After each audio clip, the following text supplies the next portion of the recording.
Welcome my channel नूरे ज़िंदगी में आप सबका स्वागत है। तो कैसे हो आप सब? उम्मीद करते हैं आप सब ठीक होंगे, खैरियत से होंगे। तो चलिए शुरुआत करते एक और नई वीडियो के साथ। आज की वीडियो जो है बहुत अच्छी है। आपको उदयपुर का एक और नया टूर देखने को मिलेगा, एक और नई अच्छी लोकेशन देखने को मिलेगी। और ये देखिए रोड के साइड साइड में सुंदर सुंदर फ्लावर हैं, मटके वगैरह है, बहुत अच्छा व्यू है। तो प्लीज़ मेरी वीडियो में बने रहिएगा और लास्ट तक मेरी वीडियो को देखते रहिएगा, स्किप मत कीजिएगा। तो ये देखिए उदयपुर की एक मोस्ट और बहुत अच्छी ये एक झील है, लेक भी है, इसको बोलते हैं गोवर्धन विलास लेक। यहाँ पर अभी 15 या 20 दिन के बाद वोटिंग भी स्टार्ट होने वाली है। तो हम बस यही देखने के लिए गए थे कि वहाँ पर कितना काम चल रहा है, कितना नहीं है, मतलब वोटिंग होगी तो किस तरीके से होगी। वैसे काफ़ी अच्छा व्यू भी है, बहुत अच्छा भी है। ज़्यादा बड़ी लेक तो नहीं है, छोटी सी है। इसमें डरने वाली कोई बात नहीं है कि जैसे बहुत बड़ी बड़ी लेक होती हैं तो उनमें डर लगता है, ऐसा कुछ नहीं है। तो यहीं इसके पास में एक बहुत अच्छा और सुंदर सा पार्क है जिसको गोवर्धन विलास भी कहते हैं। इसकी एक बहुत अच्छी कहानी भी है।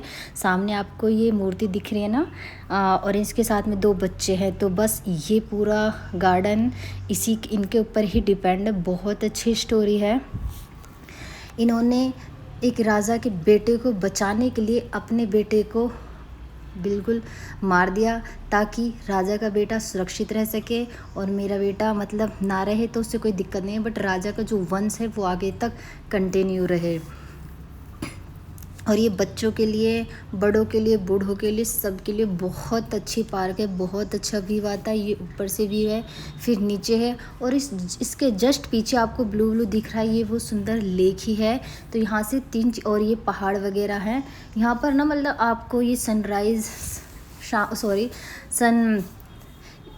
ईस्ट होता है ना जब, तो उसका बहुत सुंदर व्यू भी आता है। और ये बच्चे देखिए अच्छे से पार्क में मतलब एंजॉय करते हुए दिख रहे हैं, झूलों पे झूलते हुए, पेड़ वगैरह। शाम को यहाँ पर इतनी भीड़ हो जाती है, इतना रश हो जाता है। तो उस टाइम की वीडियो तो मैंने बनाई नहीं, क्योंकि भाई अच्छा नहीं लगता, किसी की प्राइवेसी है, कोई कैसे होता है कोई कैसे, तो अच्छा नहीं लगता।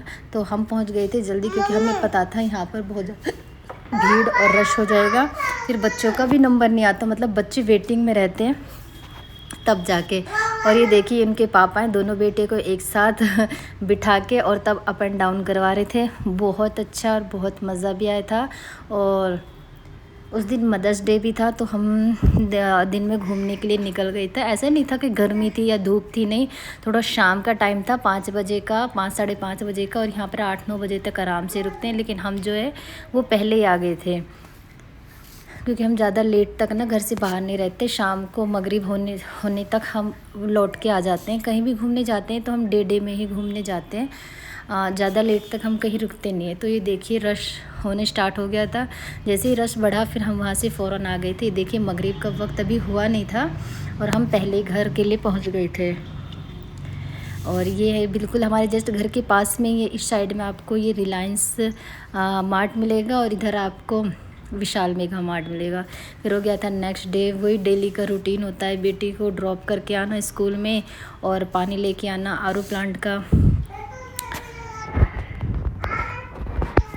बस उसके बाद चल देते। ये देखिए उसके स्कूल के गेट हैं, जो हम छोड़ने जाते हैं ना वो सबसे पीछे लास्ट वाला, क्योंकि उसकी क्लासेस ना उसी साइड लगती है, ताकि बच्ची को ज़्यादा पैदल ना जाना पड़े, इसलिए हम पीछे वाले गेट से ही जाते हैं। वैसे मेन डोर है जो स्कूल का वो ये वाले हैं। तो बस आप भी व्यू का एंजॉय कीजिए। और यहाँ के व्यू लोकेशन मुझे तो पता नहीं क्यों इतनी अच्छी लगती है, शायद आपको फ़ोन में कैमरे में ना लगती हो, लेकिन ना बहुत अच्छी व्यू है। और ये हम पहुँच गए थे अपने घर, बैक टू होम। सिर्फ 5 मिनट का ही, 5 गाड़ी से तो 5 मिनट भी नहीं लगती एटलीस्ट। तो पानी वगैरह रख दिया था। उसके बाद ये देखो मैंने अपने मतलब जो मेरे क्वार्टर है ना जस्ट उसके सामने वाला ये पार्क, इसकी बहुत बुरी हालत हो रही थी। हमसे पहले जो यहाँ पर रहते वो साफ़ सफाई नहीं करते थे, बस ऐसे ही यहाँ पर घास कूड़ा इतना ज़्यादा हो गया था। तो मैंने यहाँ से सारे पत्ते वत्ते सारे इकट्ठे करके, लकड़ी वगैरह सारी साफ़ करके खुद ने ही, और फिर पत्तों वगैरह में मैंने आग लगा दी, क्योंकि फिर ना वो उड़ते रहते हैं। और अब बारिश का सीज़न स्टार्ट हो जाएगा तो यहाँ पे ना कीड़े मकोड़ों की, स्नैक वगैरह को बहुत ज़्यादा डर हो जाता है। तो इसलिए अपने आसपास साफ़ सफाई रखो। और मैं यहाँ पर ना कुछ बोने वाले भी हूँ, क्योंकि मैंने यहाँ पर सब्जियों की गार्डनिंग भी की है, सीड्स वगैरह की। तो उसके लिए ना इसमें अब गार्डनिंग हो जाएगी बहुत अच्छा, और बच्चों के लिए खेलने के लिए भी बहुत अच्छा स्पेस हो जाएगा। इंशाल्लाह मैं इसको बहुत अच्छे से क्लीन वगैरह करूँगी। और ये वो मैं ना जो मेरा पम्पकिन के सीड थे ना, वो मैंने इकट्ठे कर लिए थे, सुखा लिए थे, और अब मैं इनको स्टोर करके रखूँगी। और ये देखिए मेरी ना 6-7 दिन की मलाई जो थी वो इकट्ठी हो रखी थी। मैं दूध ना 2 किलो दूध लेती हूँ, तो उसको अच्छे से चूल्हे पे बॉईल करके फिर शाम को फ्रीज़ में ठंडा कर देती हूँ, और सुबह उसकी मलाई उतार के फिर मैं उसको यूज़ करती हूँ। जैसे चाय बनाना, बच्चों को मिल्क देना, या मैंगो शेक बनाना, दही बनाना, जो भी कुछ करना होता है वो मैं ऐसे ही करती हूँ। देखिए मलाई है 4-5 दिन की, तो बस इसको मैं जमा देती हूँ।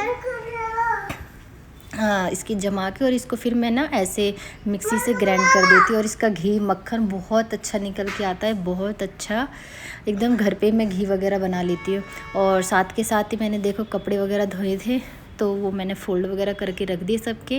और ये देखिए मक्खन जो उसमें ना निकल के आ गया था। उसके बाद ये देखो मैंने थोड़ा सा ना रई सेव कर लिया। इससे क्या है ना, घी जो है ना वो, तो मैं इससे करती हूँ। इससे क्या होता है ना कि उस जो ये घी है ना बहुत ज़्यादा ठोस वाला हो जाता है, ऐसा फुसफुसा सा नहीं रहता, बहुत अच्छे से और एकदम टाइट वाला मक्खन निकल के वो तैयार हो जाता है। या फिर अगर आपका मिक्सी में कर रहे हो, अगर आपका घी ख़राब हो जाता है तो घबराएं नहीं, उससे पैनिक ना हो। कई बार ऐसा हो जाता है सीजन का मतलब सीज़न चेंज होता है तो हमें आइडिया नहीं लगता किस तरीके से निकालें, कभी पतला हो जाता है, घी नहीं आता। तो आप ऐसे भगोने में करके आप ऐसे ना रई से भी निकाल सकते हो, इससे भी बहुत अच्छा घी आपका, बहुत मक्खन बहुत अच्छे से बन जाएगा। देखिए कितने अच्छे से ये पतला हो गया था ना उसमें मेरे, तो इसलिए मैंने इससे रई से निकाला। अभी आप देखने बहुत अच्छे से निकल जाएगा। और जो इसका ये बटर होता है, या तो मैं इससे पनीर बना लेती हूँ, या फिर मेरे पास ना एक छोटी सी हाँ छोटी नहीं काफ़ी बड़ी है वैसे तो, वो बैठी रहती है, तो मैं ये उसको पिला देती हूँ। उसका पेट भी भर जाता है और अच्छे भी रहते हैं। देखिए कितना अच्छा, माशाल्लाह कितना अच्छा मेरा मक्खन है। मेरा नहीं, दूध में से मैंने मक्खन जो निकाला है वो तैयार हो गया बिल्कुल। अब मैं इसको सेपरेट कर दूँ। देखिए जो इसकी छाछ थी वो मैंने ऐसे अलग अलग कर दी बिल्कुल। कभी कभी ना बोलने में थोड़ी सी होपलेस हो जाती है, तो प्लीज़ इस चीज़ को इग्नोर कीजिएगा। ये देखिए, और अब मैं इसको ना कम से कम 2 बार ना पानी से अच्छे से वॉश कर लूँगी। फिर जो घी के अंदर थोड़ी सी खटास होती है, महक वगैरह आती है, वो इससे बिल्कुल भी नहीं आएगी। आप ऐसे एक बार चला के फिर इसमें ना 2 बार या 3 बार पानी से आप इसको साफ़ कर लो। देखो इस तरीके से, इससे क्या होगा ना, आपका जो मक्खन है वो बहुत अच्छा बनेगा। अगर आप इसको गर्म करके देसी वाला घी भी बना रहे हैं तो उसमें ना महक नहीं होगी आपके घी में। मैं तो सालों से अपनी मम्मी को ऐसे देखा था करते हुए, तो मैं तो उन्हीं से ही सीखी हूँ। और मैं सालों से मतलब शादी हुए 10 साल हो गए, और उससे पहले भी मैं घी वगैरह निकालती थी घर पे भी, तो मैं इसी तरीके से निकालती बिल्कुल। तो आपने देखा बिल्कुल भी घी मेरा छाछ और पानी के अंदर नहीं गया था, एकदम परफेक्टली घी जो है मेरा वो बनकर देखो तैयार हो गया। ये 3-4 दिन की मलाई थी, इससे एक कटोरी से भी बड़ी कटोरी है वैसे मेरी, ये बिल्कुल देखो भर गई है, और बच भी गई थी अलग। वो मैंने ब्रेड वगैरह पे लगा दी थी फिर बच्चों के लिए।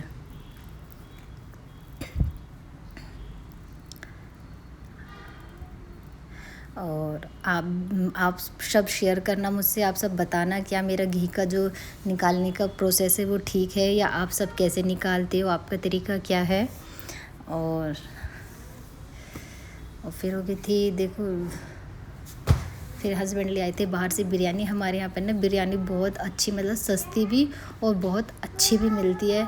तो मैं घर पे तो बिरयानी कम ही बनाती हूँ, क्योंकि मैं तो राइस खाती नहीं हूँ, मेरे पेट को दिक्कत होती है। बस हस्बैंड जी खाते हैं, और बच्चे तो बिल्कुल थोड़ा थोड़ा से खाते हैं। तो घर पे इतना मेहनत नहीं करने की बजाय बाहर से ही लेके आ जाते हैं, वो ठीक पड़ती है। और ये देखिए मेरे चूल्हे के आसपास ना, मुझे चूल्हा मैंने ना कल वो नहीं किया था, पोता, हमारे बोलते हैं इसको चूल्हा लीपना, आपके यहाँ क्या कहते हैं आप सब भी मुझे करना। और जो ना दूध में ना मैं कुछ करने लग गई थी और दूध निकल गया था बाहर कल, तो इसलिए थोड़ा अच्छा नहीं लग रहा था चूल्हे पे, फिर मैंने लगाया पोता। हमारे यहाँ इसको पोता लगाना ही बोलते हैं।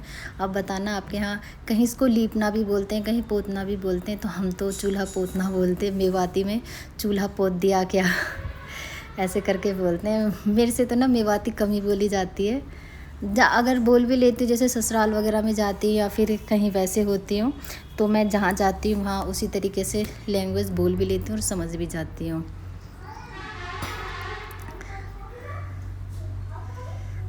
तो ये देखिए इस तरीके से मैंने जो मेरा चूल्हा है ये मैंने इसी तरीके से पोत दिया, लीप दिया, और चूल्हे के आसपास मैंने सारी सफाई कर दी है, क्योंकि 2-4 दिन भी अगर आप लकड़ी वगैरह को इधर उधर ना करो ना तो फिर ऐसे फैली फैली सी रहती हैं। फिर मैंने इनको अच्छे से समेटा, साफ़ वाफ करा।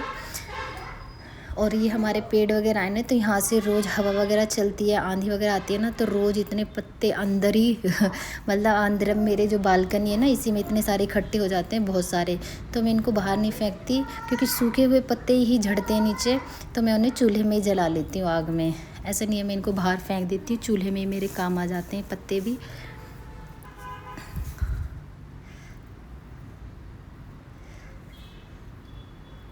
और ये जो मिट्टी है ना वो रेड कलर की मिट्टी है, इससे पोतने के बाद ना एकदम ना गोल्डन रोज़ कलर होता है ना, गोल्डन रोज़ ऐसा आता है कुछ करके, इस तरह की कलर की मिट्टी, बहुत अच्छी, बहुत शानदार मिट्टी है।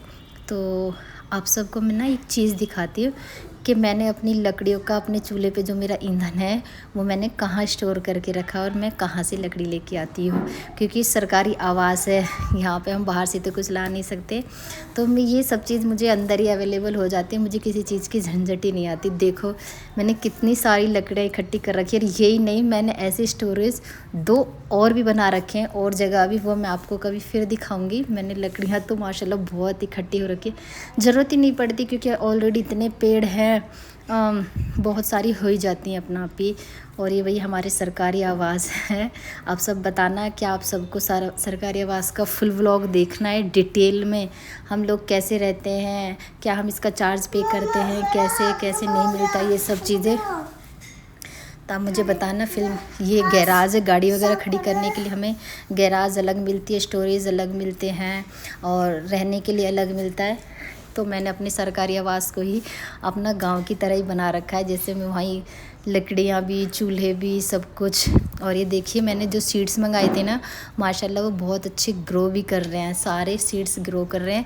देखते हैं इनमें फल सब्जियाँ आती नहीं आती, आएंगी तो मैं आपको ज़रूर दिखाऊंगी। अब तो भाई हमारे सरकारी आवास में हरी भरी सब्जियाँ ही सब्जियाँ होंगी। और ये शाम का वक्त हो गया था, फिर बनाई थी मैंने भिंडी। बाय।